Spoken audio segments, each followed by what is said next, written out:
Joe, it's been recently announced that you've been appointed the commercial director of the Bradford Bulls.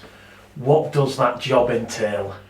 Well, Mick, I guess it's about, as Bulls move forward this season and hopefully get back to Bradford before too long, it's about creating partnerships, engaging with businesses that we've had relationships with in the past, and hopefully, letting them see the new Bradford Bulls is a much more friendly, a much more contactable organisation, and one that wants to add value to them as well as them adding value to us. And it's my job to lead that. For people who are listening or watching this for the first time, who is Joe Pitts? What's your background? Joe Pitts is actually a senator in America. I'm a copycat. No, my background. Well, I first got involved with rugby league when I was about 13-year-old, and I was introduced to the game by the late great Trevor Foster.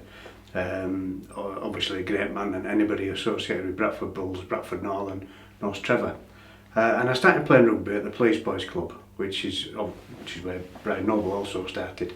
From there, Trevor brought me up to Northern, and I played for the Northern under-17s, Northern under-19s, 18. Then at 19-year-old, I moved to Bramley. I got picked up by Bramley, played there a couple of seasons. Then went to Batley, played there 5 seasons or so. Then came back and played for a few local teams around Bradford. So I played rugby for about 20 years. At the same time, forging myself a career within BT, where I worked for 32 years. And I've always said that getting involved in rugby gave me the confidence to be a success in business. And I did very well at BT. I had a good successful career there. I left BT back in 2000. I operated a franchise for them for a few years after that. And then for a while I was chief executive of Rochdale Hornets. And that was probably the first time I met Nigel. After I'd done that, I got myself trained up to be an investigator of accidents, and I did that a few years. Then I retired, and then I got a phone call from Bradford College, and they asked me to go and do a little bit of business lecturing. So I did that for a year, and then I retired. And then I got a phone call from Nigel, and Nigel asked me if I'd come and help out at Bradford Bulls. And it's I guess it's really a labour of love, because I've been involved with Bradford Bulls that long, in one shape or form or another, as a player, as a sponsor, and now as commercial director. So, I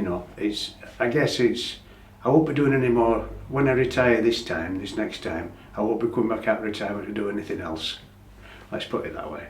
What are the challenges you're going to face in your role as the commercial director of the Bradford Bulls? Well, I guess the biggest challenge is a lot of people remember the first 10 years of Super League, and they remember, what a success Bradford Bulls were. And they also remember the last 10 years where Bradford Bulls have unfortunately tumbled down the ratings, and we've seen many changes in those last 10 years.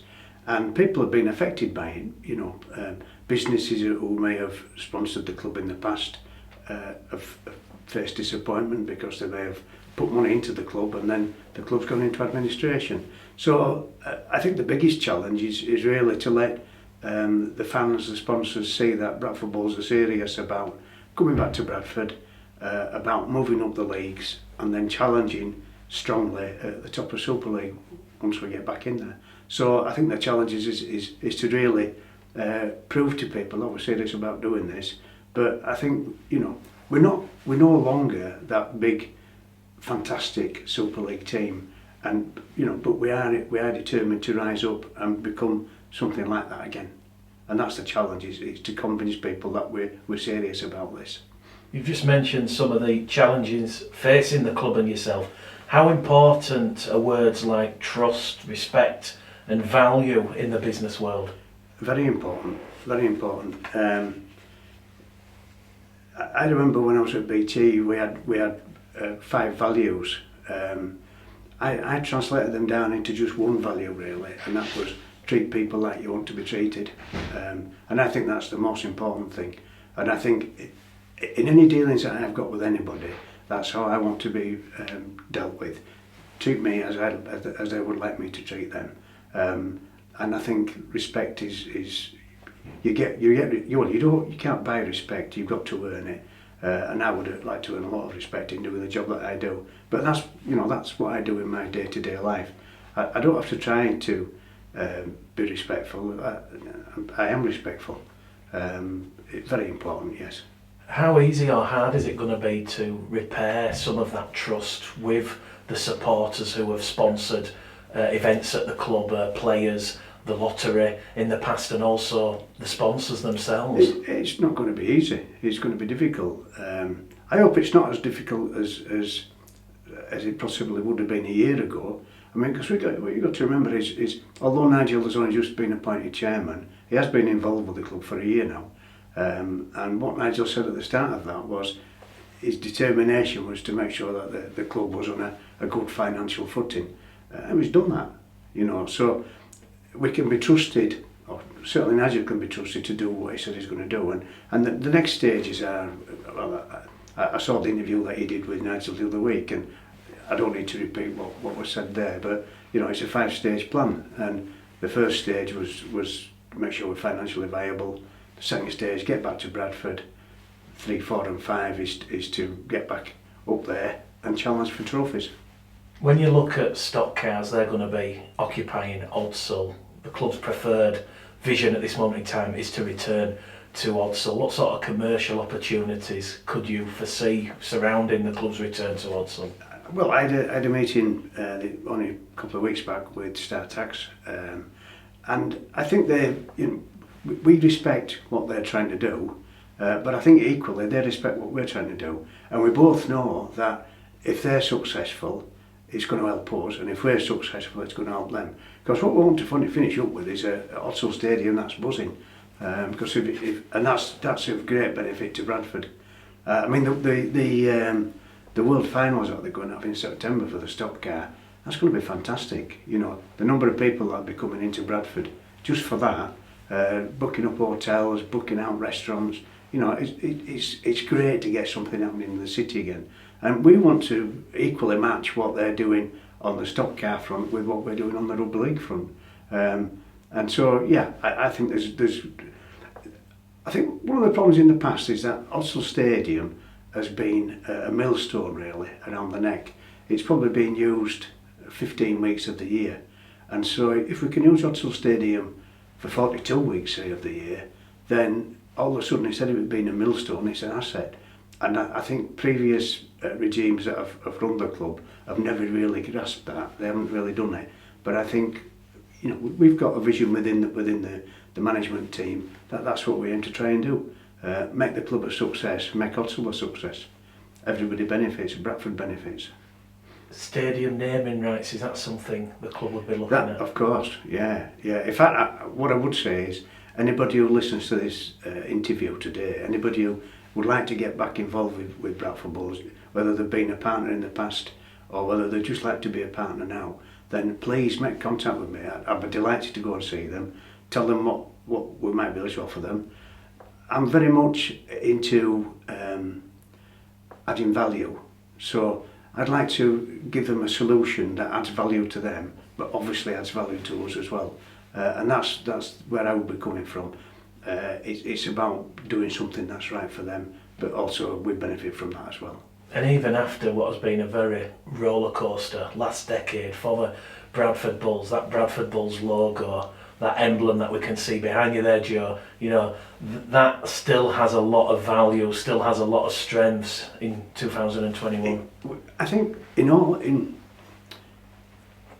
when you look at how Bradford Bulls is imagined, how Bradford Bulls are seen, we are still a big club. We may not be in Super League anymore, but I believe we've got 14,000 members on our league.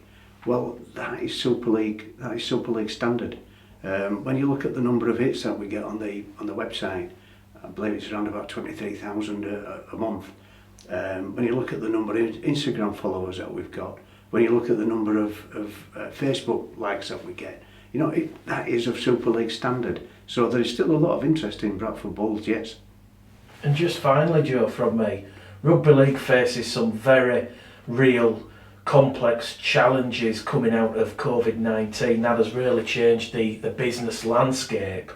I guess the question is, how difficult is it going to be in the business world of rugby league to acquire new commercial partners and sponsors? It's going to be difficult. I met with a business yesterday, and I was talking to them, and he said when COVID struck and when lockdown struck, he lost 63% of his business overnight, because he was a caterer supplying pubs and restaurants and nurses, etc., etc. And 63% of his business went overnight.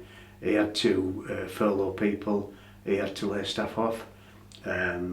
He started off with, I think, 14 vans. I think he's only got 9 now. So it's a matter of them rebuilding again now. But at the end of the meeting, he was still interested in seeing what he could do to work with the Bulls, which might be able to help him to grow his business back again. And that's what we'll be looking at trying to do, looking at trying to give him some value to help him. And if we help him, then that helps us. So, yeah, it's going to be tough for a lot of businesses, and a lot of businesses are not going to be able to afford to sponsor or partner with Bradford Bulls. But my job is to try and find what we can do together so that they get benefit and we get benefit.